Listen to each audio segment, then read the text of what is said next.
So today we're gonna go through another short story, another very short story. It's gonna take me about 5 minutes, I guess.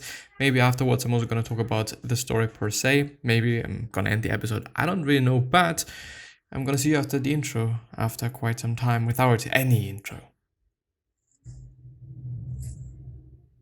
And yeah, I don't necessarily think that there was some sound, but anyway, as you can see, there's also a little bit of a different design now.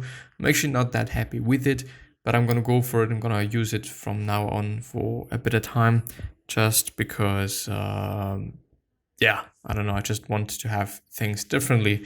I do also want to make different things, and yeah, the short story once again is an attempt to do something different, something rather new. I didn't know what I was missing. I got married when I was 20 to a man that by all accounts wasn't bad, but he wasn't good for me. Long story short, I was married to a loser. He didn't necessarily do anything wrong, he just didn't do anything at all. Now, I'm not a typical woman if there even is such a thing. I love myself. Sure, there are things I want to improve, but I don't have a problem with my age or intelligence or what my body looks like or my personality. Those things that seem to stereotypically plague women just don't bother me for whatever reason. I have a career where I make more than enough money on my own to live comfortably. I know how to use power tools, fix my own car, and Google the shit out of anything else that needs to be done. I say what I mean and expect others to do the same. None of this passive-aggressive nonsense. But I'm stubborn as a mule, and marriages are supposed to last. So even though I was the primary breadwinner and did most of the things around the house and raised my kids, I was my kids mostly on my own. I still spent 13 years in that worthless marriage. At the end of the day, my husband felt like I didn't need him because I am very capable. But he was wrong. I needed support. I needed a partner, a friend, even someone who would see how hard I was working to just keep my head above water. I couldn't manage everything on my own and still can't. For some perspective at how emotionally isolated I was, I struggled with infertility for 3 years. I had to take tons of medications and shots that made me sick, tired, have hot flashes, body aches, and migraines for those years. Not to mention the emotional drain of every month without fail seeing a single pink line on that damn stick. The emotion of going through a bulk pack of pregnancy tests or taking photos of your cousin's child's first birthday for the child they conceived after you started trying is just a lot to bear. I was very open with my struggles because I think it helped other people too. Somehow my husband wasn't even aware that this was a thing that I was needing support in. He had no idea. And it's not because I didn't tell him or directly ask him, he just was that thick and lost. He was a 5-year-old trapped as an adult, lacking the ability to give support in that way. And once I had kids, he was eventually more of a burden than a help. I spent most of my time walking on eggshells, trying to balance being exhausted from a high demanding job, making dinner, and praying the kids, who are all around good kids, didn't do anything to poke the bear, while my husband played games on his phone and mostly ignored them. I spent more time trying to keep them from upsetting him than anything else. When I finally asked him to please leave, everything improved immediately. I could breathe again. I was free of so much dead weight. I was so happy to just not have him around. It was so much better. I never looked back and I was okay on my own. Sure, I crawled into bed every night, feeling ready to collapse at the end of the day. Kids are demanding, after all, but I was free and I was happy. But it wears on you. I have an unfair amount of help in my life. I have a 6-figure salary and live well within my means. I have family that watches my children when I need. I have amazing neighbors and a church family that pitches in often whenever I need a hand. And still, I had many days where I was so tired from thinking all day, coming home to my screaming 4-year-old or my 10-year-old, yammering about a TV show and the dog yapping at the door and the cat under my feet crying, and it's so much. Everything needs me all the time. Notice I didn't say want. They needed me. Feeling needed is great, but most days I was a mostly empty cup that was trying to wring out every last drop to pour into my little family, and there simply was enough to go around. Did I ever think about dating? Lol, no. Who has time for that? I sure didn't. I was busy enough and I clearly was okay on my own. Besides, who would want to date a woman who had little kids and was by all accounts completely independent and very successful? I was sure as hell not ever looking to date for fun. Ain't nobody got time for that. Not to mention, I'm not going to go out of my way to meet anyone my standards were way high after my ex, and again, there's just time I don't have for something I didn't see any particular need for. So that's when God said, hold my beer, and cracked his knuckles. He was an intern that summer, an absolutely brilliant one. Good looking, hardworking, personable, did crazy things like fix his own car and budget. But there was an over 10-year age gap, and there surely wasn't a chance in hell this guy would want to chill out with much older me and my kids in our simple suburban lives. Summer flew by, and before I knew it, he was gone back to school, but he happened to be back for the weekend, and much to our mutual surprise, he kissed me, and we have been a thing ever since. Oh my god. If I knew this was what healthy relationships were, y'all, I can't even with this guy. He uses his words to tell me what he's thinking and feeling, even if he's pretty sure I'm not gonna like it. You guys, I don't have to guess what he's thinking, he just tells me. What a gift. He budgets, he watches his money. This man is 22 years old and has a credit score over 800. I don't know what a credit score is, so suck my dick. I can talk to him for an entire day about deep stuff like existential things or science, movies, TV shows, or books with actual plot lines and not just explosions. He asks me about my day every day, and when I tell him, he actually remembers and cares. I don't have a single fuck to give about getting flowers or jewelry or any of that other crap. I just want a companion, you know? So for Valentine's Day, he flooded my inboxes on every possible channel he has to contact me with everything he could think of to make me smile. Memes, sweet love notes, pictures of cats, whatever. The first time I went to his apartment, he's got several roommates. I was dead tired from the day and pretty much passed out on his bed. I woke up like 2 to 3 hours later and was talking with one of his roommates and found out that he had gone around to all the doors close by and WD-40D them while I slept to make sure the squeaking didn't wake me up. He cleans up, he cooks, he wants to try new things and do new things. He is appreciative. Oh my god, you guys. He actually says things like, wow, this dinner is amazing, thank you so much for cooking, or wow, you're really good at X, that is so cool. Get this, you guys, this is crazy. There was this one day I had gone pretty far out of my way to do him a favor very happily, but he was weirdly short when I got there to deliver the items to him. Very uncharacteristic.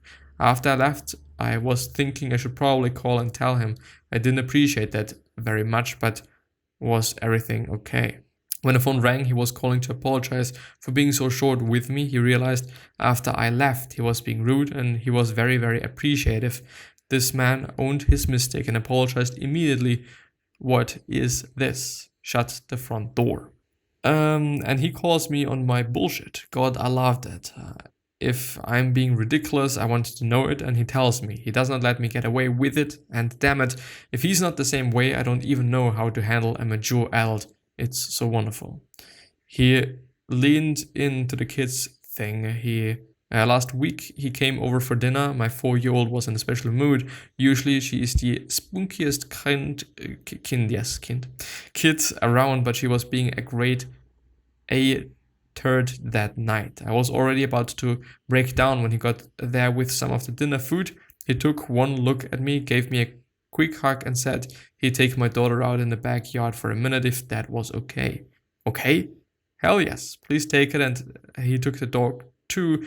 Are you kidding me? I can't cook dinner without things yapping at me. I about to cry. He came in a few minutes and asked me if I was okay and what he could do to help. I was still pretty frazzled and just muttered, yeah, I'm frazzled. I don't really even know. He just gave me a long hug and said he was there for me and it'd be okay. Gave me a peck on the forehead and took off to play with the kids again outside. Then he brought them in and got them to help set the table. He did everything. I have never in my entire adult life gotten to sit down for dinner while everyone else gets the table set and food ready and drinks and etc. After dinner, he made a point while everyone else of telling the kids he couldn't play till he helped me clean up, and by what? And by helped, he meant to do everything for me. I literally didn't know what to do with myself, you guys. I didn't have anything to do. It was so nice. I tell my man all the time how appreciative I am of him, and he tells uncomfortable about it because he doesn't think he's doing anything special. Guys, he thinks this is normal and everyone is like that. What? False. These men are few and far between from what I've seen. The craziest thing for me here is he wants me. He wants me. What in the ever-living hell is wrong with this man? He is in his senior year of college. He could do anything he wants. The world is so oyster. Is his oyster, I'm sorry. I was sure he could have tumblered his way through a gazillion hot college girls his own age that weren't long distance, that didn't have kids, but no, he picked me. Me with my baggage and my kids and my stretch marks and my sarcasm for days. Me that is hard-headed and opinionated and can barely hold it together every day. I don't know what I did to get this guy, but I'm sure as hell gonna do everything I can to make him as happy as he makes me every day. My heart didn't even know I needed him. Pretty interesting thing. Not gonna lie. Let's see the comments. Wow, this is an awesome story. This is the most beautiful story I've ever read on here. I'm so freaking happy for you. Holy crap. Really hope things continue to work out. Happy for you, but miracles like this don't happen with everyone. And a sad face. Fuck off. Quite. Be happy for the other person. And it's eventually gonna happen to you as well. And I do think, and I do want to point out, be a nice motherfucker. Whether you're a girl or a boy, be a nice person. Try to just be a nice person. You know, let this inspire you. Let this inspire you to a degree that you actually say, well, I'm gonna act on that. I'm gonna be a good person. I'm gonna change some things. Because this is fucking amazing, you know? Don't you want to be talked about in this manner? Don't you want to be remembered in this manner? And I want, you know, I want to have that. I really deeply want to have that. And yeah, I'm working on it. And I haven't been like that always, you know. I do also want to point that out. I do also want to just speak about that. I've been, you know, not always that good of a boyfriend in the last relationship I was in. Really not. You know, I've forgotten about of days. I didn't have many presents, which was in the end a thing. You know, it's always like, you know, are you making a thing out of it, or is it actually a thing? But it was actually a thing. I wasn't making things up, but you know, I of course also had my good days. And I don't know, like, something that I have to admit is that 3 years is not nothing.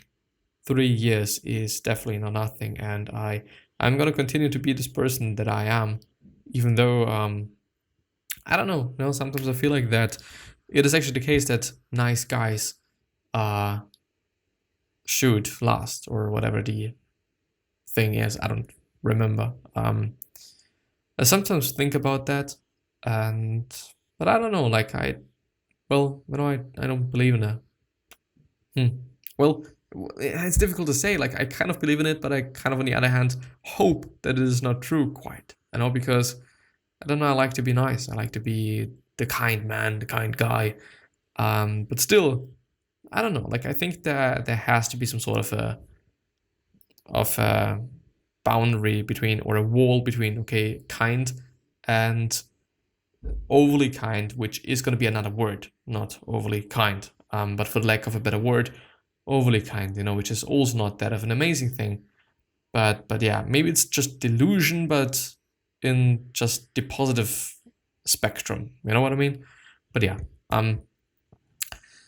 Anyway, I think that I'm gonna end the episode there. So I wish you the best health, of happiness, and also success, and also hope that you're gonna remind yourself and you're gonna be remembered, which basically means your legacy, and basically means just being a nice person and then being remembered as a nice person, which is a pretty fucking cool thing as well. 3 other questions that I have you are: why are you here? What are you trying to change? And what is bothering you the most? These 3 questions. Hopefully gonna show you your purpose and maybe even a business idea, which is pretty fucking cool.